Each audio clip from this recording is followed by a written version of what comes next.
Chers amis, je vous propose de poursuivre notre étude sur la structure du texte d'Apocalypse. Nous avons déjà vu une structure en deux histoires convergentes, puis nous avons vu la dernière fois une structure en chiasme, c'est-à-dire symétrique par rapport à un axe central. Et ce que je vous propose de voir maintenant, c'est une troisième structure. Elle se fonde sur les mêmes divisions au départ, en 7 passages, en 7 sections. Mais nous allons voir que ces sections entretiennent entre elles un autre rapport, de sorte qu'on pourrait appeler cette structure en matrioshka ou en poupée russe. Alors, je vous invite à regarder ce texte-là et à voir chaque fois le lien particulier qui existe entre une section et la suivante. Plus exactement entre le dernier tableau d'une section et la section suivante. Le premier examen que je vous propose de faire est entre donc les églises et les sceaux. Quel rapport? Eh bien, la dernière section des églises, c'est la lettre à Laodicée. Or, Laodicée signifie jugement du peuple. Et nous avons vu que la section 2, la section des sceaux, c'était le jugement de la maison de Dieu, le jugement du peuple. De plus, la promesse à Laodicée que nous allons lire se trouve être très liée à ce qui suit immédiatement au chapitre 4. Je vous propose de lire la promesse à Laodicée à la fin du chapitre 3. Celui qui vaincra, je le ferai asseoir avec moi sur mon trône, comme moi j'ai vaincu, et je me suis assis avec mon Père sur son trône. Eh bien, la section des sceaux s'ouvre comment? Sur la salle du trône, le trône de Dieu et les 24 trônes qui sont autour. Je pourrais ajouter un autre lien. C'est ce qui est dit au chapitre 4 et au verset 1er. Je vous le rappelle.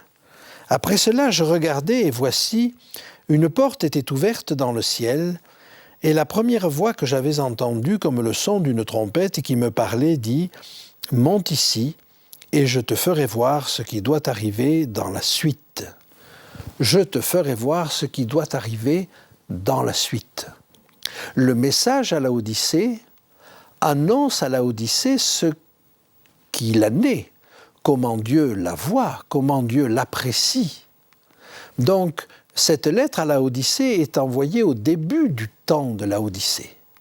Eh bien, le temps de Laodicée, c'est le temps du jugement de la maison de Dieu, du jugement du peuple. Et il y a donc là un lien très très fort. Le texte lui-même nous dit que ce que nous allons voir maintenant avec les sceaux fait suite à ce qui vient d'être vu. Et ce qui vient d'être vu, c'est le message à Laodicée qui est donné au début de Laodicée. Par conséquent, le temps des sceaux, c'est le temps de Laodicée. Je vous propose maintenant de voir le lien qui peut exister entre les sceaux et les trompettes, et plus exactement entre le 7e sceau et les trompettes. Le premier lien est un lien narratif que nous avons déjà vu, et je vous le rappelle. Au chapitre 8 et au verset 1er, nous avons la chose suivante. Quand il ouvrit le 7e sceau, il y eut dans le ciel un silence d'environ une demi-heure. Et puis, sans transition, sans nous dire qu'on revient en arrière, sans nous dire qu'on change quoi que ce soit, le texte, le récit continue. Et je vis les 7 anges qui se tiennent devant Dieu, et 7 trompettes leur furent données. Donc le premier lien est un lien narratif. Le deuxième lien, nous l'avons aussi examiné. Il y a cette notion de ne pas faire de mal à la terre et à la mer, ni aux arbres, jusqu'à ce que soient marqués au front les serviteurs de Dieu. Ceci, nous l'avions vu au chapitre 7 et au verset 3. Ne faites point de mal à la terre, ni à la mer, ni aux arbres, jusqu'à ce que nous ayons marqué du sceau le front des serviteurs de notre Dieu. Or, il va être fait du mal à la terre, à la mer et aux arbres après, c'est-à-dire au cours des premières et deuxièmes trompettes, ce que nous lisons au chapitre 8 et au verset 7 et 8. Le premier sonna de la trompette, et il y eut de la grêle et du feu mêlés de sang, qui furent jetés sur la terre, et le tiers de la terre fut brûlé, et le tiers des arbres fut brûlé, et toute herbe verte fut brûlée. Le second ange sonna de la trompette, et quelque chose comme une grande montagne, embrasée par le feu, fut jetée dans la mer, et le tiers de la mer devint du sang. En conséquence, nous pouvons comprendre qu'il y a là un lien très fort qui nous indique que les 7 trompettes ne commencent que quand le 6e sceau, quand le 7e sceau est ouvert. Je vous invite maintenant à regarder le lien qu'il peut y avoir entre les trompettes et les coupes, et plus exactement entre la 7e trompette et les coupes. Alors, nous avions lu déjà ceci, mais je vous invite à le relire. Au chapitre 11 et au verset 18, nous allons voir ce que disent les 24 anciens. Ils disent « Les nations se sont irritées, et ta colère est venue, et le temps est venu de juger les morts, de récompenser tes serviteurs les prophètes, les saints et ceux qui craignent ton nom, les petits et les grands, et de détruire ceux qui détruisent la terre. » Je retiens ce membre de phrase « Les nations se sont irritées et ta colère est venue. » Or, quand nous regardons ce que sont les coupes, au chapitre 15 et au verset 1er, nous lisons ceci. « Puis je vis dans le ciel un autre signe grand et admirable, 7 anges qui tenaient 7 fléaux, les derniers, car par eux s'accomplit la colère de Dieu. » Ainsi, la colère de Dieu est annoncée à la 7e trompette, elle est imminente, on est au seuil de la colère, et la colère va se réaliser avec les coupes. En conséquence, la 7e trompette s'ouvre sur les 7 coupes. Nous avions vu qu'il y avait un espace là, 3 chapitres qui étaient occupés par autre chose, mais en réalité, ils sont occupés par la 2e histoire. Et la 2e histoire, c'est celle de la femme et du dragon. Si nous regardons maintenant à l'histoire de la femme et du dragon, nous comprenons qu'il n'y a pas de lien direct avec les trompettes, sinon qu'il s'agit d'une 2e histoire. Et effectivement, là, le changement de ton est complet. Ici, avec la femme et le dragon, nous tombons sur des symboles qui nous sont familiers, mais dans le livre de Daniel, des bêtes, un dragon à 7 têtes et 10 cornes, une bête à 7 têtes et 10 cornes. Bref, tout un langage, tout un bestiaire qui appartient à la prophétie de Daniel. Mais si nous continuons, nous nous rendrons compte qu'il y a par contre un lien entre cette histoire-là de la femme et du dragon et les 7 coupes. Les deux sont un signe. La femme est un signe, le dragon est un signe, on l'avait vu, et les 7 coupes sont un signe. Je vous invite à le lire au chapitre 12 et au verset 1 à 3.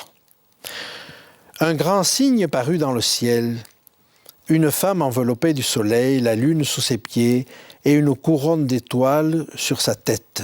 Verset 3. Et un autre signe parut encore dans le ciel. Et voici, c'était un grand dragon rouge ayant 7 têtes et 10 cornes, et sur ses têtes 7 diadèmes. Et il nous faut aller au chapitre 15 pour voir le 3e signe. Et puis je vis dans le ciel un autre signe grand et admirable, 7 anges qui tenaient les 7 fléaux, les derniers, car par eux s'accomplit la colère de Dieu. L'autre lien que nous avons entre la femme et le dragon, d'une part, et les 7 coupes, d'autre part, c'est la fin de ce passage des chapitres 12 à 14, qui se termine par la moisson et la vendange. Je vous invite à lire au chapitre 14, le verset 19. « Et l'ange jeta sa faucille sur la terre, et il vendangea la vigne de la terre, et jeta la vendange dans la grande cuve de la colère de Dieu. » La colère de Dieu. La moisson et la vendange sont faites, la vendange est jetée dans la cuve de la colère, et elle va être foulée. C'est le temps du foulage, c'est le temps des coupes. En effet, ce que nous lisons juste après au chapitre 15, c'est « Puis je vis dans le ciel un autre signe grand et admirable, 7 anges qui tenaient les 7 fléaux, les derniers, car par eux s'accomplit la colère de Dieu. » Alors, je crois qu'il nous faut maintenant avancer encore un petit peu et voir le lien qu'il peut y avoir entre les coupes, et la 7e coupe en particulier, et le jugement de Babylone. Eh bien, ce lien va être facile à trouver si nous allons au texte de la 7e coupe. Et je vous invite à le lire avec moi au chapitre 16 et au verset 17. Le 7e versa sa coupe dans l'air et il sortit du temple du trône une voix forte qui disait « Ça n'est fait ». Et il y eut des éclairs, des voix, des tonnerres, un grand tremblement de terre, tel qu'il n'y avait jamais eu depuis que l'homme est sur la terre un aussi grand tremblement. Et la grande ville fut divisée en 3 parties. Et les villes des nations tombèrent, et Dieu se souvint de Babylone la grande pour lui donner la coupe du vin de son ardente colère. Babylone tombe, Babylone se divise en 3. Alors, ce qui va suivre avec la section suivante, c'est le jugement de Babylone. Et le jugement de Babylone, dans le temps, va un petit peu revenir en arrière, parce que quand on juge une personne, on revient sur son passé, on regarde comment elle en est arrivée là.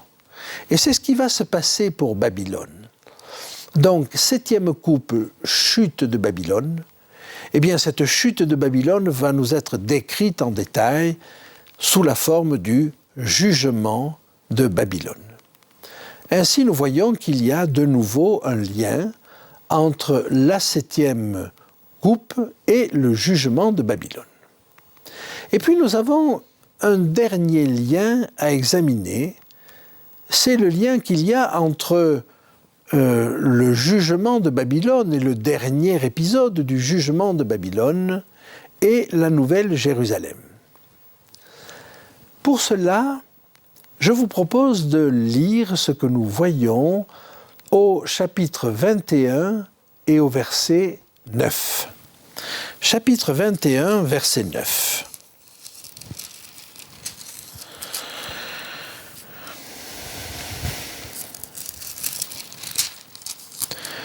Puis un des 7 anges qui tenait les 7 coupes remplit des 7 derniers fléaux vint, et il m'adressa la parole en disant « Viens, je te montrerai l'épouse, la femme de l'agneau. » C'est un des 7 anges qui tenait les 7 coupes qui la présente. Donc la dernière section, la section qui nous parle de la Nouvelle Jérusalem, commence là au chapitre 21 et au verset 9.